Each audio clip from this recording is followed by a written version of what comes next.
નમસ્તે મિત્રો, આજની કહાની સાંભળીને તમે પણ દંગ રહી જશો તો અંત સુધી સાંભળવા નમ્ર વિનંતી છે। તો ચાલો શરૂ કરીએ। શક્તિ વધારવા માટે મારા સસરા રોજ રાત્રે ઘોડીનું દૂધ પીને તેમના રૂમમાં જતા। મારા સસરા કહેતા કે આનાથી મને શક્તિ મળે છે। મને ખૂબ નવાઈ લાગી કે આવું મને તેને કઈ તાકાતની જરૂર છે। પછી એક રાત્રે જ્યારે મારા સસરા ઘોડીનું દૂધ પીને તેમના રૂમમાં ગયા ત્યારે મેં ગુપ્ત રીતે તેના રૂમમાં ડોકિયું કર્યું અને મને આઘાત લાગ્યો, કારણ કે મારા સસરા જે કરી રહ્યા હતા તે જોઈને તમારા પગ નીચેથી જમીન નીકળી જશે। મારું નામ ટીના છે। હું શહેરની રહેવાસી હતી અને મારા લગ્ન ગામના એક શિક્ષિત પરિવારમાં થયા હતા। મારા પતિએ મને એક નવો સ્માર્ટફોન લઈ આપ્યો હતો, પણ મને મારા મોબાઈલનો વધુ ઉપયોગ કેવી રીતે કરવો તે આવડતું ન હતું। એક દિવસ મને એના એક નંબર પરથી ફોન આવ્યો અને જ્યારે મેં તે રિસીવ કર્યો ત્યારે કોલ પર એક છોકરી વાત કરી રહી હતી। મને ખબર ન હતી કે એ છોકરી કોણ છે, પણ ધીરે ધીરે મેં તેની સાથે ફોન પર વાત કરવાનું શરૂ કર્યું। જ્યારે પણ હું તેને મળવાનું કહેતી ત્યારે મને મળવાની ના પાડતી। એક દિવસ હું મૃત્યુથી ડરી ગઈ। જ્યારે આ વાત કરતી વ્યક્તિને મને ખબર પડી ત્યારે મારા પગ નીચેથી જમીન નીકળી ગઈ। અમારા ઘરમાં મારા પતિ ઉપરાંત મારી એક નણંદ અને મારા સસરા રહે છે। મારું પતિનું વર્તન ખૂબ સારું હતું। તેઓ બીજા શહેરમાં નોકરી કરતા હતા, તેથી તેઓ અહીં લગ્ન કરવા ગામડે આવ્યા હતા। મારા પતિને દર મહિને 2 દિવસની રજા મળતી, તેથી તેઓ મહિનાના 2 દિવસ ઘરે રહેતા। મારા પતિએ તેમના લગ્ન માટે 10 દિવસની રજા લીધી હતી। તેમની રજાઓ પૂરી થઈ ગઈ હતી।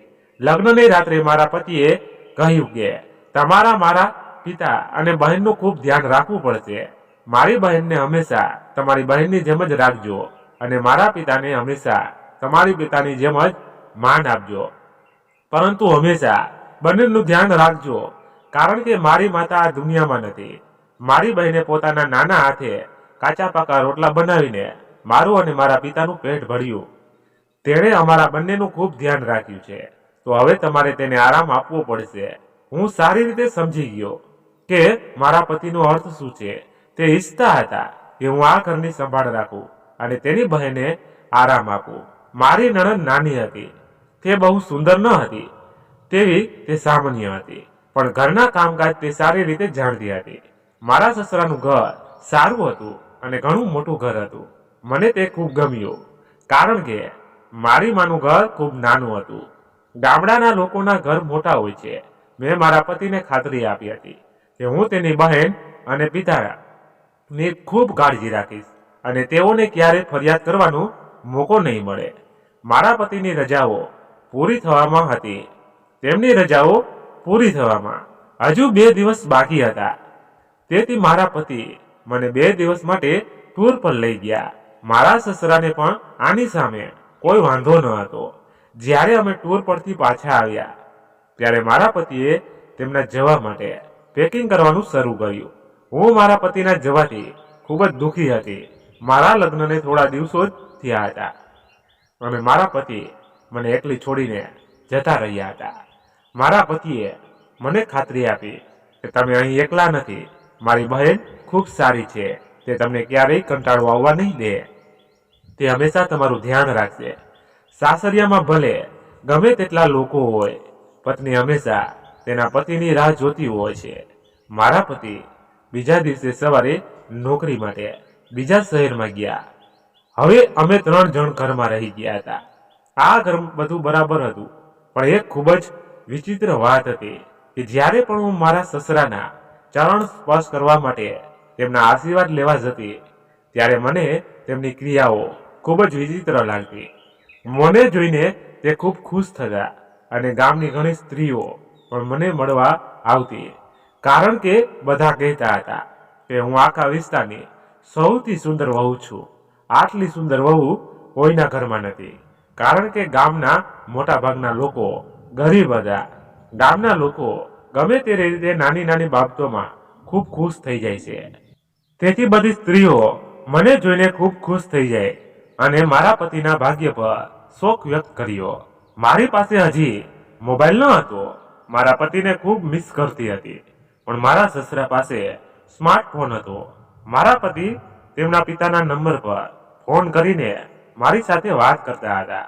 હું ભણેલી અને ઘરના બધા કામોમાં હોશિયાર હતી. હું ઘરનું કામ કરીને અહીં ફ્રી રહેતી હતી. મને આખો દિવસ ઘરમાં કંટાળો આવતો. મારી નણંદ થોડી વાર મારી સાથે વાત કરતી અને પછી તેના રૂમમાં જતી. આ લોકો ખૂબ જ સાદા વ્યક્તિગત વ્યવહાર લોકો હતા.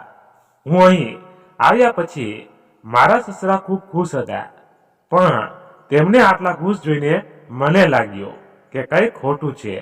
ક્યારેક તે મારા માટે બજારમાંથી પકોડા લાવતા તો ક્યારેક સમોસા લાવીને મારા હાથમાં થેલી આપતા. જ્યારે હું મારા સસરાને જમવા માટે બોલાવતી ત્યારે તે ના પાડી દેતા અને કહેતા કે હું તમારા માટે લાવ્યો છું, તમારી નણંદને બોલાવશું નહીં. મને તેમનું નિવેદન ખૂબ જ વિચિત્ર લાગ્યું કે તેની પુત્રી કરતા તેની વહુને કેમ વધારે મહત્વ આપે છે. તેને આટલું પૂછવાની પણ મારામાં હિંમત ન હતી, કારણ કે હું હજી નવી વહુ હતી અને મારા સસરાને કંઈ પણ ખરાબ લાગે તેવું હું ઈચ્છતી ન હતી. હું તેને ચૂપચાપ મારા રૂમમાં લઈ જતી અને ખાઈ જતી અને જે કંઈ બચતું હું તે ચૂપચાપ મારી નણંદને આપતી. મારી નણંદે પણ મને કોઈ પ્રશ્ન પૂછ્યો ન હતો કે તને આ સમોસા કે પકોડા કોણ આપે છે. તે ખૂબ જ સાધારણ પ્રકારની છોકરી હતી. તે ફક્ત કોઈ કામ માટે તેના રૂમમાંથી બહાર આવતી હતી નહીં તો તે તેના રૂમમાં જ રહેતી હતી. મેં સાંભળ્યું હતું કે તે ખૂબ જ ભણેલી છે, તેથી તે કોમ્પ્યુટર પર કંઈક ને કંઈક કરતી રહે છે. તેણે ઘરની બધી જ જવાબદારીઓ ઉપાડી લીધી હતી, પણ જ્યારથી મારા લગ્ન થયા છે ત્યારથી તે ઘરના કોઈ કામને હાથ લગાડતી ન હતી. મને ચિંતા એ હતી કે હું મારા સસરાના સારા વર્તનથી ખુશ હતી. મેં વિચાર્યું કે હું હંમેશા મારી નણંદ અને સસરાની ખૂબ કાળજી રાખીશ. જેમ કે મારા પતિએ મને કહ્યું હતું તેમ હું મારી જવાબદારી સારી રીતે નિભાવી રહી છું. સવારે ઉઠતાની સાથે હું મારા સસરાને પૂછતી કે તમે નાસ્તામાં શું ખાવા માંગો છો અને તેઓ આનાથી ખૂબ ખુશ થઈ જતા. જ્યારે સવારે મારા સસરા તેમની દીકરીને નાસ્તો બનાવવા માટે કહેતા તો તેના રૂમમાં જતી અને બીજું કોઈ કામ સંભાળી લેતી.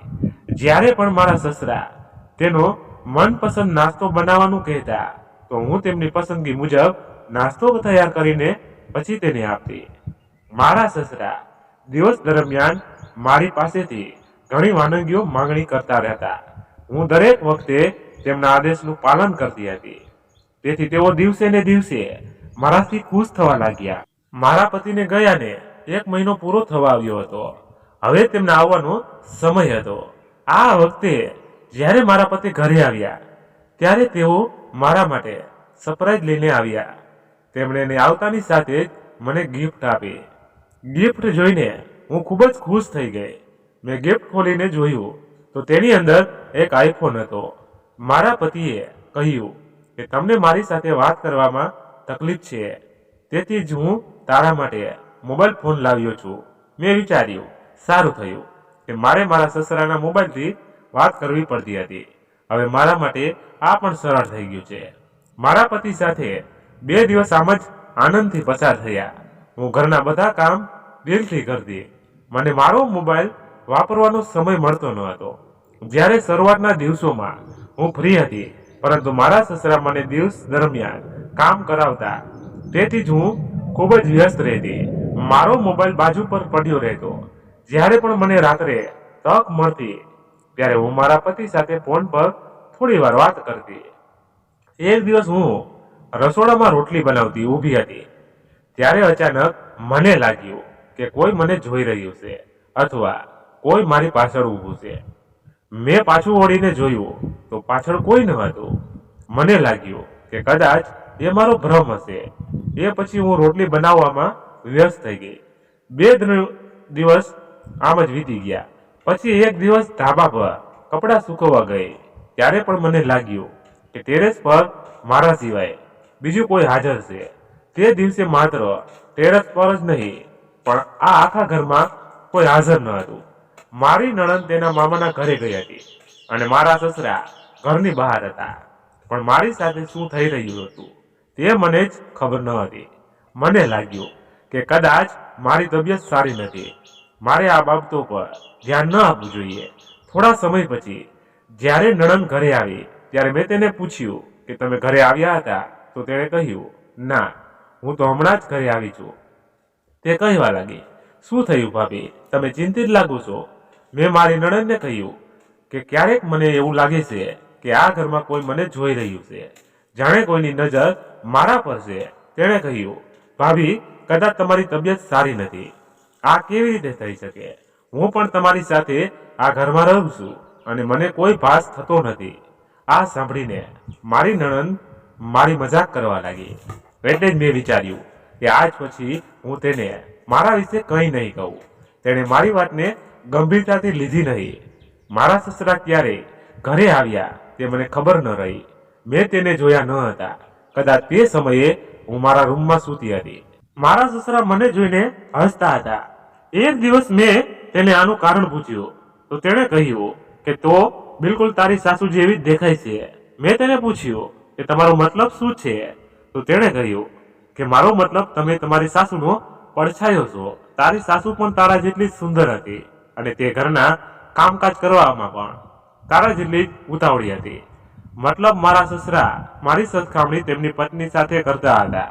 મને લાગ્યું કે તેથી જ તેમણે મને તેમના બધા કામ માટે પૂછ્યું, કારણ કે તેમને પણ મારા દ્વારા બનાવેલ ભોજન પસંદ હતું. પણ એક દિવસ મારા સસરાએ બહુ જ અજીબ કામ કર્યું અને મારા નણંદને આ જોઈને નવાઈ લાગી. જ્યારે મારા સસરા ખૂબ ભણેલા હતા તે એક દિવસ એક ઘોડી લઈને ઘરે આવ્યા. આજકાલ ઘોડી પણ શસ્ત્ર મળતી નથી. તે તેને ઘણા પૈસા ખર્ચીને લાવ્યા હતા. તેણે કહ્યું કે તે આ ઘોડીને રાખવા માંગે છે, તેથી તેને તેના ઘરે લાવ્યા છે. મારી નણંદે તો પપ્પાની મજાક પણ ઉડાવી હતી કે તમને ઘોડી પાડવાનો શોખ ક્યારથી થયો? તમારા આ શોખ વિશે મેં પહેલી વાર સાંભળ્યું હતું. આ વાત મને પણ વિચિત્ર લાગી. પણ બીજા દિવસે જ્યારે હું કોઈ કામથી વહેલી સવારે જાગી તો જોયું કે સવારના લગભગ 6 વાગ્યા હતા. મારા સસરા ઘોડી પાસે બેસીને દૂધ પી રહ્યા હતા. મેં તેને ગુપ્ત રીતે જોવાનું શરૂ કર્યું. મેં જોયું કે તેણે એક ગ્લાસમાં દૂધ નાખીને પીધું. જ્યારે મારા સસરાને ખબર પડી કે હું તેમની સામે જોઈ રહી છું ત્યારે તેઓ ખૂબ જ ગભરાઈ ગયા. મેં પૂછ્યું કે તમે આ દૂધ કેમ પીવો છો? તો તેમણે કહ્યું કે ઘોડીનું દૂધ પીવાથી માણસના શરીરમાં શક્તિ આવે છે. મેં વિચાર્યું કે કદાચ આ ઉંમરે મારા સસરા નબળાઈ અનુભવતા હશે. ગામડાના લોકો ગમે તેમ કરીને ઘણા ઉપાયો જાણતા હોય. આ પણ એક એવો ઉપાય હશે જે શક્તિ આપે. જોકે મેં વાંચ્યું હતું કે ઘોડીનું દૂધ ઘણા રોગોમાં ઉપયોગી છે, પરંતુ મારા સસરાને આ સમજાવીને શું કરવું તે મને સમજાતું નહીં. તે તેના ફાયદા માટે એક પ્રાણી હતું, તેથી તે લાવ્યા હતા. જ્યારે મેં મારા પતિ સાથે ફોન પર વાત કરી તો તેમણે પણ આ વિશે જણાવ્યું. મારા પતિએ કહ્યું કે મારા પિતા એક શિક્ષિત માણસ છે અને તે ગામડાના રિવાજોને પણ જાણે છે. તેણે ગામડાના જૂના વડીલો સાથે વાત કરી હશે, તેમાંથી કોઈએ તેને આ ટોટકો વિશે કહ્યું હશે. આના પર વધુ ધ્યાન ન આપ.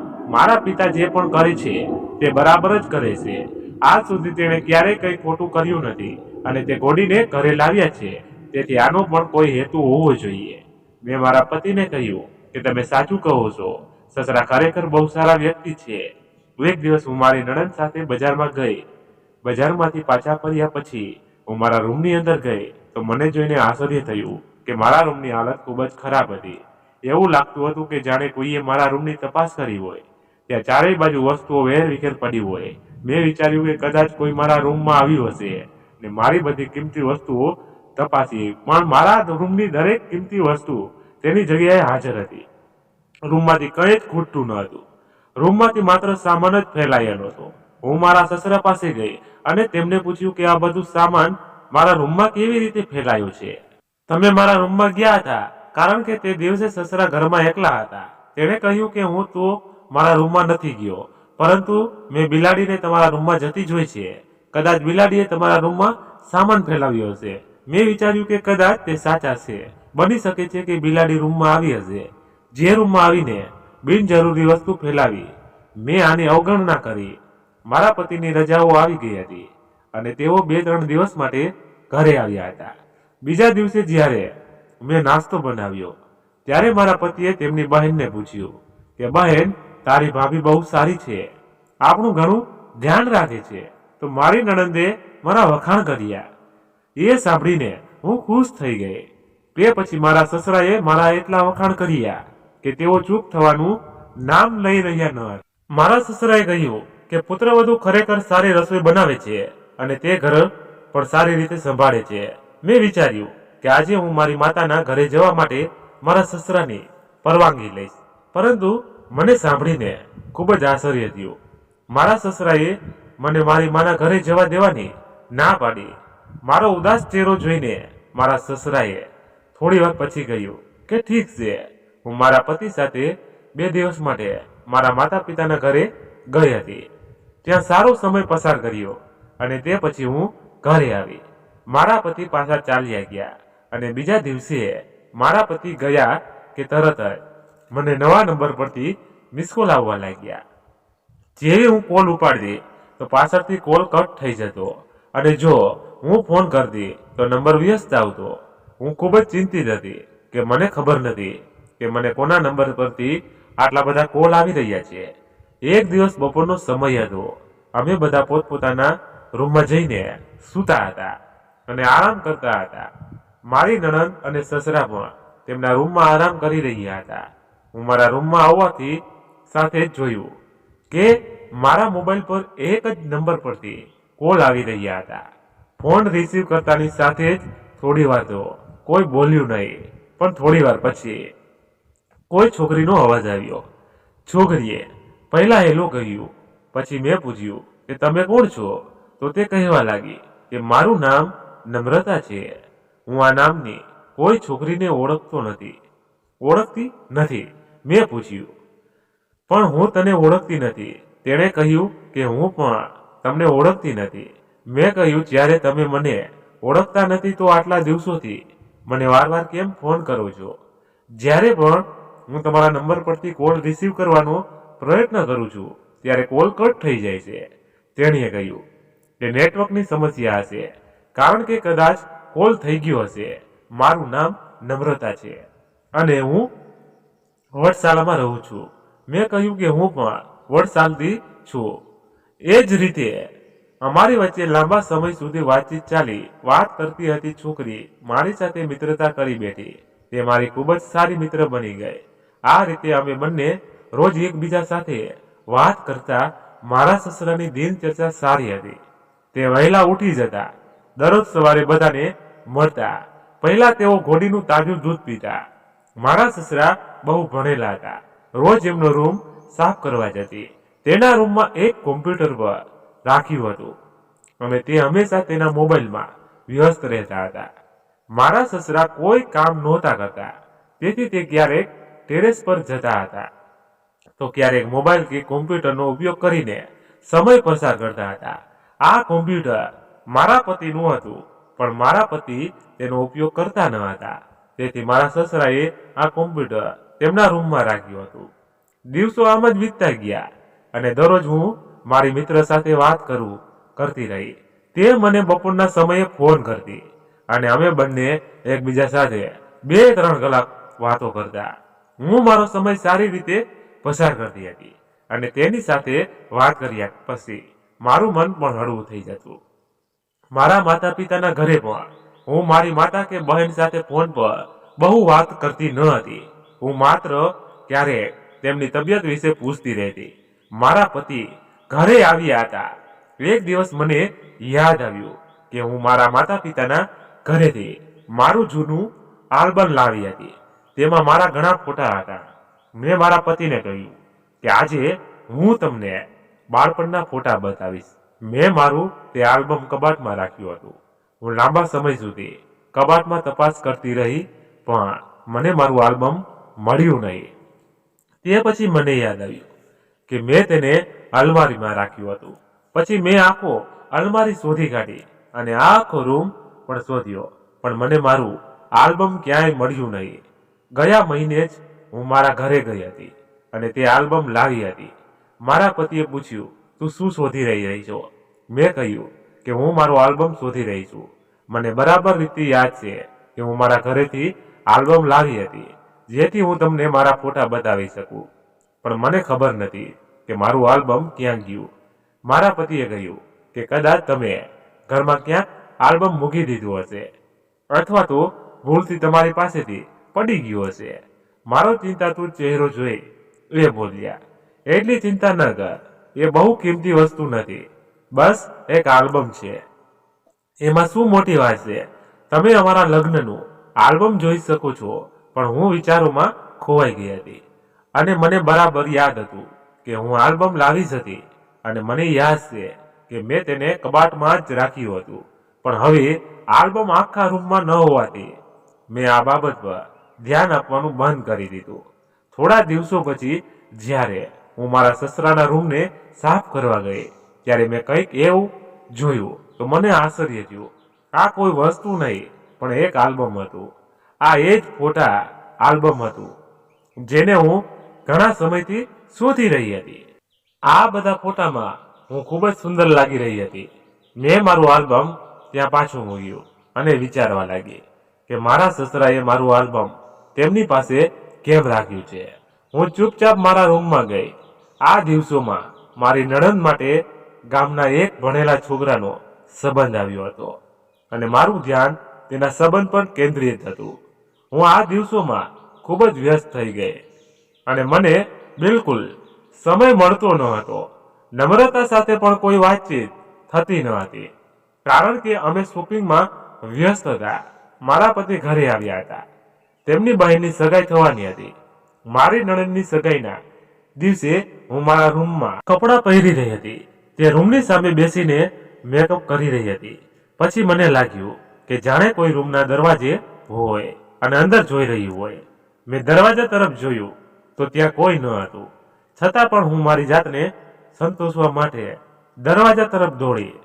મારી નણંદ તરત જ દરવાજા પાસે આવી અને તૈયાર થઈ અને મને બતાવવા લાગી કે ભાભી, હું કેવી લાગુ છું.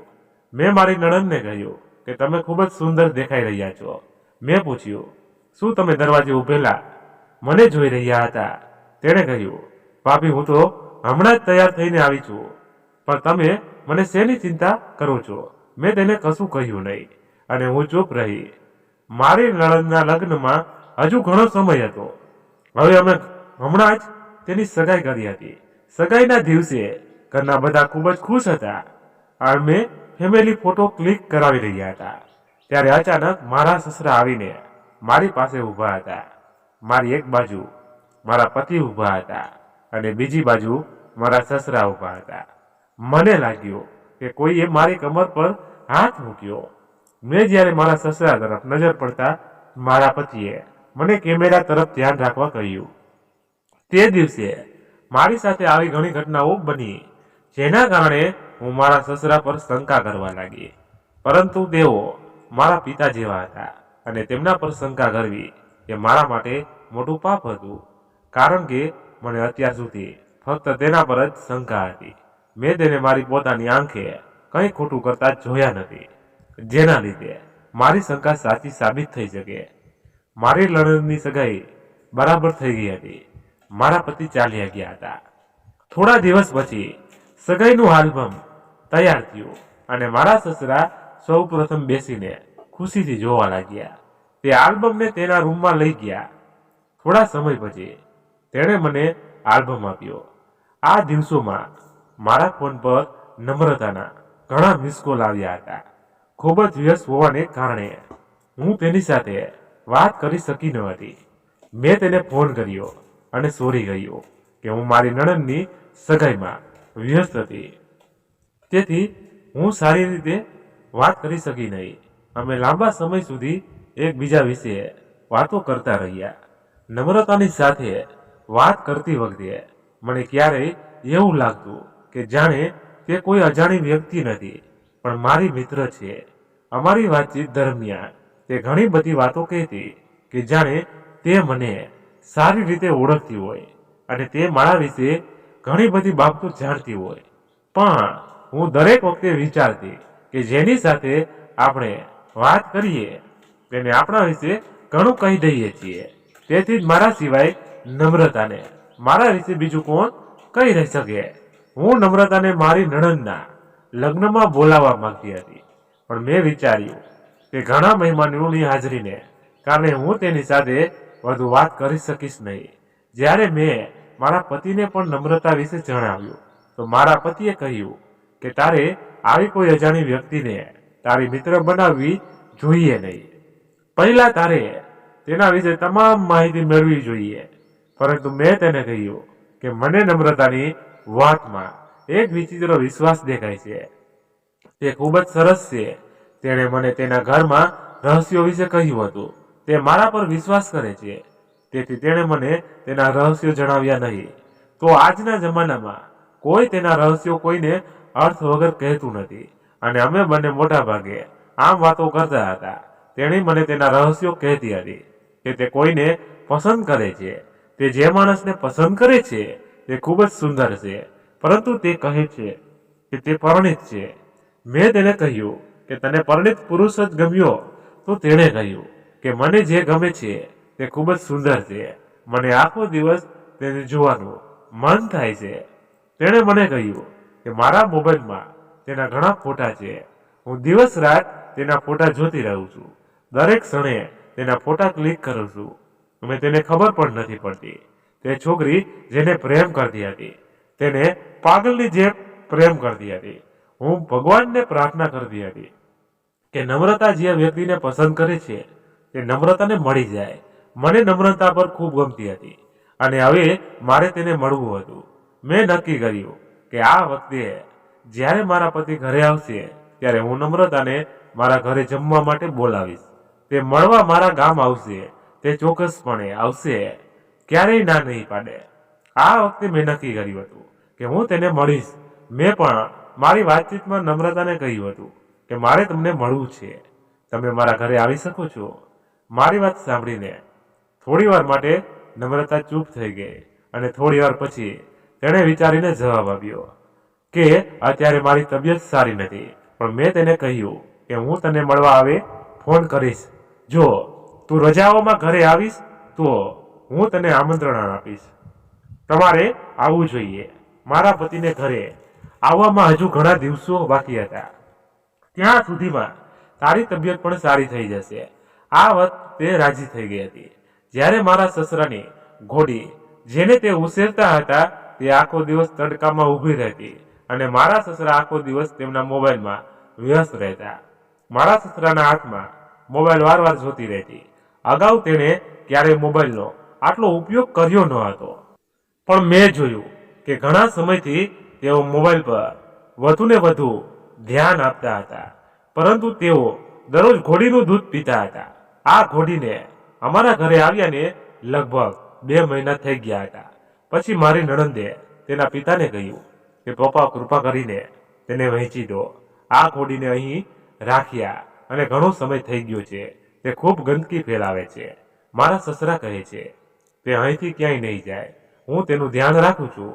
હું તેનું બધું કામ કરું છું. એમને કદાચ એમની દીકરાનું આવું કેવું ખરાબ લાગ્યું હશે. એ મારી નણંદને ચૂપ કરાવી દીધી, કારણ કે મને ખબર હતી કે મારા સસરા આ ઘોડીનું દૂધ પીતા હતા જેથી તેના શરીરમાં શક્તિ વધે. મારી નણંદને આ ખબર ન હતી, તેથી તે તેના પિતાને ઘોડી વેચી દેવાની જીદ કરતી હતી. એક દિવસ અચાનક મારા પતિ અમને જાણ કર્યા વિના ઘરે આવ્યા. અમે તેમને જોઈને આશ્ચર્યચકિત થઈ ગયા. મને લાગ્યું કે કદાચ તેમની તબિયત સારી નથી, પરંતુ તેમણે કહ્યું કે મારી તબિયત બિલકુલ ઠીક છે. હકીકતમાં તે જ આ કામ કરે છે. ત્યાંનું વાતાવરણ સારું નથી. કંપનીમાં દૂર રહેતા તમામ કામદારોને તેમના ઘરે મોકલવામાં આવ્યા હતા અને મારા પતિએ કહ્યું કે જ્યાં શહેરનું વાતાવરણ સારું થઈ જાય ત્યારે કામ પર પાછા બોલાવવામાં આવશે. આનો અર્થ એ થયો કે લગભગ મારા પતિ થોડા દિવસો માટે ઘરે રહેવાના હતા. હું તો ખૂબ જ ખુશ થઈ ગઈ, કારણ કે અત્યાર સુધી મારા પતિ ક્યારેય 2-3 દિવસથી વધુ મારી સાથે રહ્યા ન હતા. મારી નણંદ પર તેના ભાઈને જોઈને ખૂબ જ ખુશ થઈ ગઈ હતી. જ્યારે મારા સસરાની વર્તણૂક થોડી ચીડચીડી બની રહી હતી. મને ખબર નહોતી કે તેઓ શેના પર ગુસ્સે હતા અને હું કશું જ સમજી શકતી ન હતી. નાની નાની વાતો પર તે ગુસ્સે થઈ જતા હતા. તેણે મારા પતિને ખૂબ ઠપકો પણ આપ્યો અને કહ્યું કે તારી કંપનીએ તને મોકલ્યો છે તો તું પાછો આવી ગયો. તું જાણતો નથી કે તમારો અહીં આવવાની ઘરમાં કેટલી આર્થિક તકલીફ થશે. મારા પતિએ તેમને સમજાવ્યું કે શહેરનું વાતાવરણ સારું નથી, તેથી કંપનીમાં કામ પણ બંધ છે. તેથી તેઓએ 2 મહિનાનો પગાર એડવાન્સ આપી દીધો છે. અમને પણ નવાઈ લાગી કે સસરાના વર્તનથી આટલો ગુસ્સો કેવી રીતે થઈ ગયો? મારા પતિ ચૂપચાપ એમના રૂમમાં ગયા હતા. મેં મારા પતિને કહ્યું કે મને ખબર નથી કે પપ્પાને આજે શું થયું છે. આજે તેઓ આટલા ગુસ્સામાં કેમ છે? મેં તેમને આજ પહેલા ક્યારેય ગુસ્સામાં જોયા નથી. મારા પતિએ કહ્યું કે હવે તેમની ઉંમર થઈ ગઈ છે, તેમને ઘરની ચિંતા છે અને પછી બહેનના લગ્ન પણ તેના મગજમાં છે, તેથી તે થોડા ચિંતિત હશે. તે પછી જમ્યા પછી અમે સૂઈ ગયા. જ્યારે મારા પતિ અહીં હતા ત્યારે 2-3 દિવસ થઈ ગયા હતા, પરંતુ હું જોતી હતી કે આ દિવસોમાં નમ્રતાને મને એકવાર પણ ફોન કર્યો નથી. મેં જાતે જ તેમને ફોન કરીને કહ્યું કે મારા પતિ ઘરે આવી ગયા છે અને મારે તેમને મળવું છે. મેં તેમને જમવા માટે આમંત્રણ આપ્યું હતું. તે મને મળવાની ના પાડી રહી હતી. મેં તેને કહ્યું કે મને ખબર છે કે તું બહાના બનાવે છે. જો તું મારા ઘરે નહીં આવે તો હું ક્યારેય તારી સાથે વાત નહીં કરું. હું ક્યારેય તારા કોલ્સ ઉઠાવીશ નહીં. આટલું કહીને મેં ફોન સ્વિચ ઓફ કરી દીધો અને કહ્યું કે મેં નમ્રતાને બીજા દિવસે ડિનર માટે બોલાવી છે. મેં નમ્રતાને રાત્રે ભોજન માટે આમંત્રણ આપ્યું હતું અને મારા પતિના આગમનની ઉજવણીમાં મેં ખૂબ જ સરસ ભોજન બનાવ્યું હતું.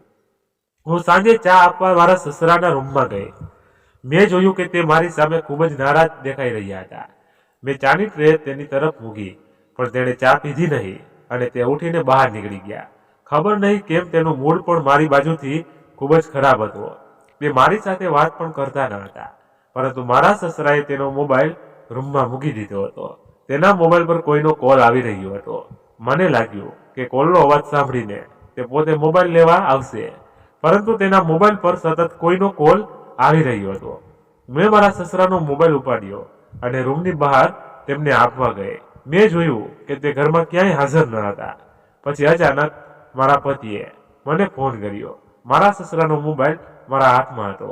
કોલ આવતા બંધ થઈ ગયા હતા, તેથી હું ડેડીને તેનો મોબાઈલ મારા રૂમમાં લઈ ગઈ. મારા પતિ સ્નાન કરી રહ્યા હતા. તેમણે મને તેમના કપડાં કાઢવા કહ્યું હતું. હું તેમના કપડાં કાઢવામાં વ્યસ્ત હતી ત્યારે અચાનક મને યાદ આવ્યું કે સાંજના 5 વાગ્યા છે. હું પહેલા નમ્રતાને ફોન કરી લઉં અને પૂછું કે તે ક્યાં છે અને તે કहीं આવે છે કે નહીં. જો તે આવી રહી છે તો તે ક્યાં સમયે આવશે. મારા પતિના કપડાં કાઢીને મેં મારો મોબાઈલ ઉપાડ્યો અને નમ્રતાનો નંબર ડાયલ કર્યો. નમ્રતાને રિંગ જઈ રહી હતી અને પછી અચાનક મારા સસરાના મોબાઈલ પર પણ કોઈનો ફોન આવવા લાગ્યો. મેં મારા સસરાનો મોબાઈલ ઉપાડતાની સાથે તેમના મોબાઈલની સ્ક્રીન પર જે નંબર દેખાઈ રહ્યો હતો તે મારો જ નંબર હતો. તે જોઈને હું ચોંકી ગઈ. ગભરાટના કારણે મેં મારા હાથમાંથી મોબાઈલ નીચે પાડી દીધો. મેં મારા મોબાઈલમાંથી ફરી નમ્રતાનો નંબર ડાયલ કર્યો અને જોયું કે ફરીથી મારા સસરાના નંબર પર કોલ આવી રહ્યો હતો. જ્યારે મેં કોલ રિસીવ કર્યો ત્યારે હું મારો પોતાનો જ અવાજ સાંભળી શકતી હતી. હું ચોંકી ગઈ હતી ને ખૂબ જ ચિંતિત હતી કે આ શું થઈ રહ્યું છે. મેં ચૂપચાપ મારા સસરાનો મોબાઈલ સ્વિચ ઓફ કરીને અલમારીમાં રાખ્યો અને મેં મારું કામ ચાલુ કર્યું. થોડા સમય પછી જ્યારે મારા સસરા ઘરે પાછા આવ્યા ત્યારે તેઓ મને ખૂબ જ અસ્તવ્યસ્ત દેખાતા હતા. મને ખબર હતી કે તેઓ ચોક્કસપણે તેમના રૂમમાં જશે અને તેનો મોબાઈલ શોધશે. મારી વિચારસરણી મુજબ તે જાણે કંઈક ખોવાઈ ગયું હોય તેમ તેના રૂમમાં શોધી રહ્યા હતા. બાથરૂમમાંથી આવ્યા પછી મારા પતિ તૈયાર થઈને તેના મિત્રો પાસે ગયા. મને સારી તક મળી એટલે મેં મારા સસરાનો મોબાઈલ ઓન કર્યો અને તેમનો મોબાઈલમાં જોવા લાગી. પણ તેનો મોબાઈલ જોઈને હું ચોંકી ગઈ. મારા ફોટા અને મારા નાના નાના વિડીયો તેમાં હતા જે મારા શરીરથી બનાવવામાં આવ્યા હતા, જેમ કે હું સામાન્ય ઘરનું કામ કરતી હોઉં. હવે મને બધું સમજાયું કે દરેક વખતે મને એવું લાગતું કે મારી પાછળ કોઈ છે, કોઈ મને જોઈ રહ્યું છે, કોઈ મારી નજર રાખે છે. હકીકતમાં મારા પિતાજી જ હતા. તેના મોબાઈલમાંથી મારા ફોટા પાડતા હતા અથવા મારી વિડીયો ક્લિક કરતા હતા. મને મારા સસરાથી ડર લાગવા લાગ્યો. પણ પછી આ નમ્રતા કોણ હતી જે મારી સાથે આટલા દિવસો સુધી ફોન પર વાત કરતી હતી? હું ખૂબ જ મૂંઝવણમાં હતી. તેનો અર્થ એ થયો કે મારા સસરા મારા પર તેમની ખરાબ નજર રાખતા હતા. તેના મોબાઈલમાં એક વિડીયો હતો જેણે શરમની હદ વટાવી દીધી હતી. મોબાઈલમાં મારો સાડી પહેરતો હોય તેવો વિડીયો હતો અને જે એલ્બમ મારા રૂમમાંથી ગાયબ હતો તેનો મતલબ કે મારા સસરા જ લઈ ગયા હતા. હવે હું આ બધું સહન કરી શકતી ન હતી. મેં તરત જ મારા પતિને ઘરે બોલાવ્યા અને તેને બધું કહ્યું. આ સાંભળીને મારા પતિએ પહેલા તમારા મોઢા પર થપ્પડ મારી અને કહ્યું કે તમે મારા પિતા પર આરોપ લગાવો છો. આ બાબતે મારી નણંદ પણ મને અપશબ્દો બોલવા લાગી. મને ખબર હતી કે કોઈ વાત પર વિશ્વાસ કરશે નહીં, તેથી મેં તેના પિતાનો મોબાઈલ મારા પતિના હાથમાં આપ્યો અને તેને જોઈને જણાવવા કહ્યું. તે કોનો મોબાઈલ છે? મારા સસરા મારા પતિને કહેવા લાગ્યા કે તારી પત્ની તો ખોટું બોલે છે, આ મોબાઈલમાં કંઈ નથી. મારા પતિએ તેના પિતા સામે જોઈને કહ્યું કે ટીના કહે છે કે આ કોનો મોબાઈલ છે.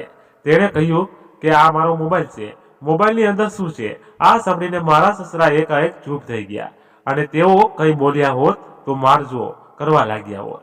મારા પતિએ ઝડપથી મોબાઈલ ચાલુ કર્યો અને તેણે તેના મોબાઈલમાં મારા બધા ફોટા જોયા અને તેણે મારા વિડીયો પણ જોયા, જે ખૂબ જ ખરાબ રીતે બનાવવામાં આવ્યા હતા. મેં મારા પતિને નમ્રતા વિશે પણ કહ્યું હતું કે નમ્રતા બીજું કોઈ નહીં પણ તારા પિતા છે. મારા સસરા મારું સત્ય સ્વીકારવા ના ન હતા. તેમણે કહ્યું કે હું કોઈ નમ્રતાને જાણતો નથી. મેં મારા પતિને કહ્યું કે જો તમે માનતા ન હોવ તો મારા ફોન પરથી હમણાં જ નમ્રતાનો નંબર ડાયલ કરેલો છે, તમને ખબર પડશે કે કોનામાં કોલ આવે છે. મેં મારી વિનંતી મુજબ મારા પતિને મારા નંબર પરથી નમ્રતાનો નંબર ડાયલ કર્યો અને તેના બીજા હાથમાં તેના પિતાના મોબાઈલ પર કોલ આવવા લાગ્યો. હું મારા પતિને જે કહેતી હતી તે સાચું પડી રહ્યું હતું. હવે મારા પતિને ખાતરી થઈ ગઈ કે આજે મેં તેના પિતા પર જે આરોપ મૂક્યો છે તે બિલકુલ સાચો છે. મેં મારા નણંદને પણ કહ્યું કે હું તમને ઘણા સમય પહેલા કહેતી હતી ને કે મને લાગે છે કે જાણે કોઈ મારા પર નજર રાખી રહી છે, પરંતુ તમે મારા નિવેદનને મજાકમાં જવા દીધું.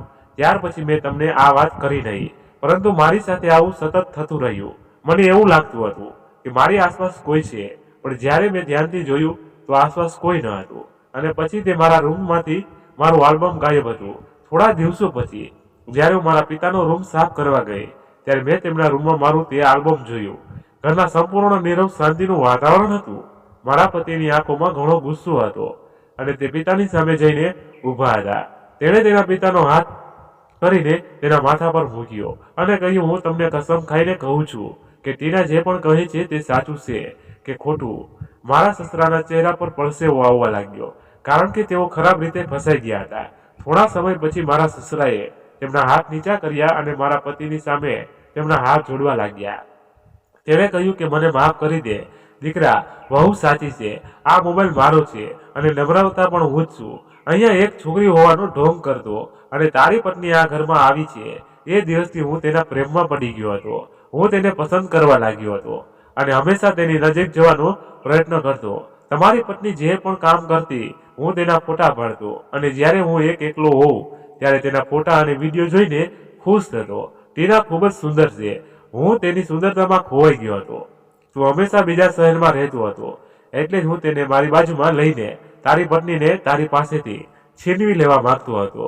તેથી મેં એક પ્લાન બનાવ્યો હતો કે હું છોકરી બનીને ટીના સાથે ફોન પર વાત કરીશ અને હું નમ્રતા હોવાનો ઢોંગ કરીને ટીના સાથે ફોન પર વાત કરતો હતો. મારામાં જૂની પ્રતિભા છે. હું મારી યુવાનીમાં છોકરીનો અવાજ કાઢતો હતો, પણ હવે વૃદ્ધાશ્રમમાં હું છોકરીનો અવાજ સ્પષ્ટ રીતે નથી કાઢી શકતો. તેથી હું ગોળી લાવ્યો છું. ગોળીનું દૂધ પીવાથી કક્ષ અવાજ માટે છે. હું તે જ હતો જેણે તમારી પત્નીનું આલ્બમ તેના રૂમમાંથી ચોરી લીધું હતું, કારણ કે મને તે ગમતી હતી. મારા મોબાઈલના વોલપેપરમાં પણ તેનો ફોટો છે. મારાથી મોટી ભૂલ થઈ છે દીકરા. મેં તારી પત્ની પર ખરાબ નજર રાખવાનું શરૂ કર્યું. મને ખબર ન હતી કે તને આ બધું ખબર પડી જશે. મેં વિચારીએ કે કોઈ દિવસ હું વહુને મારી વાત મનાવી લઈશ અને તને છોડીને મારી સાથે લગ્ન કરવાનું કહીશ. આ સાંભળીને મારા પતિનો ગુસ્સો ઉકળવા લાગ્યો અને હું પણ મારા સસરાની નફરત કરવા લાગી. હું જેને આટલો સારો માણસ માનતી હતી તે મારી ઇજ્જત પર ખરાબ નજર રાખતો હતો. મારા પતિએ કહ્યું કે મને ખબર ન હતી કે પિતા જેવા સસરા આવું કામ કરી શકે છે. તમને મારા પિતા કહેતા મને શરમ આવે છે. મારા સસરા ખૂબ જ શરમ અનુભવતા હતા. મારા પતિએ તેમના પિતા વિશે ખૂબ જ ખરાબ વાત કરી હતી અને તેમણે નક્કી કર્યું હતું કે તેમની બહેનના લગ્ન પછી તેઓ મને તેમની સાથે શહેરમાં લઈ જશે અને તે જ્યાં કામ કરશે ત્યાં ભાડાનું મકાન ખરીદશે અને મને તેની સાથે રાખશે. તે મને ફરી ક્યારેય આ ઘરમાં રહેવા દેશે નહીં અને પોતે આ ઘરમાં પાછા નહીં આવે. મારા સસરાએ અમારી પાસેથી માફીઓ માંગી, પણ હવે અમારા હૃદયમાં તેમના માટે પહેલા જેવો આદર ક્યારેય ન રહ્યો. તેથી મારા પતિએ 1 મહિનામાં તેની બહેનના લગ્ન કરાવી દીધા. ત્યારબાદ તે મને શહેરમાં લઈ ગયા. હવે હું મારા પતિ સાથે શહેરમાં રહું છું અને મારા સસરા ગામમાં એકલા રહે છે. અમે પણ તેની સાથેના તમામ સંબંધો તોડી નાખ્યા હતા. હું મારા પતિ સાથે શહેરમાં સુખેથી રહું છું, પરંતુ ક્યારેય હું મારા પતિને સમજાવું છું કે તે જે હોય તે તમારા પિતા છે. મારી સલાહ મુજબ તમારે પિતાને ખર્ચ માટે પૈસા મોકલવા જોઈએ. મિત્રો, કહાની સમોર થઈ. મિત્રો, હું આશા રાખું છું કે તમને અમારી કહાની પસંદ આવી હશે. જો તમને કહાની પસંદ આવી હોય તો લાઈક કરો અને તમારા મિત્રોને શેર કરો. અને તમે ચેનલ પર નવા હોય તો ચેનલને સબસ્ક્રાઇબ કરો અને આ નોટિફિકેશન બેલ દબાવો, જેથી તમને આગામી કહાની સૌથી પહેલા મળી રહે. Thank you. જલ્દી મળીએ નવી કહાની સાથે. Bye bye.